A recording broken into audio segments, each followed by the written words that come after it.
જય દ્વારકાધીશ, જય જવાન, જય કિસાન.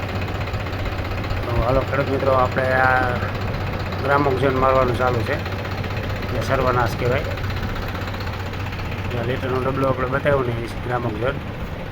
અને આ આપણો નાનો હાથી કહેવાય, 4x4. આપણે આ જો બધા એક પછી એક નળીની લાઈનમાં ઊભા હતા, નળી ખેંચવા.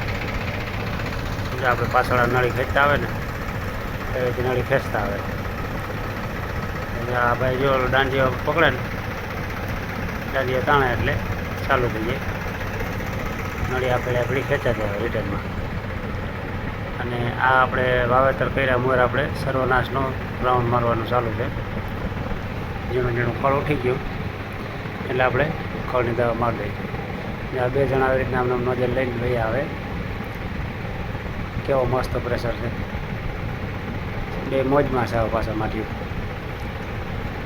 5-6 જણા જોઈએ આપણે આ દવા છાંટવામાં, કામ ઝડપથી થાય. 500 લીટરનો ટાંકો છે આપણામાં, તમે જોઈ શકો આમાં.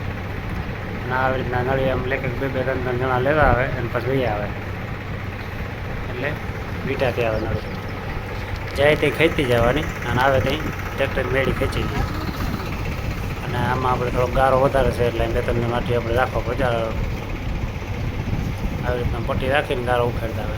જો ઓલો ભાઈ દાંડીઓ ખેંચે, એ દાંડીઓ ખેંચે એટલે આમાં આપણે રોલમાં નળી વીટાતી જાય.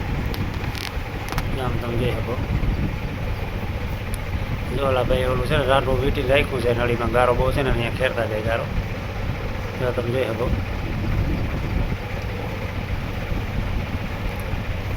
નળી બહુ જ વજનવાળી થઈ જાય છે, ખેંચાતી નથી, માન ખેંચાય છે.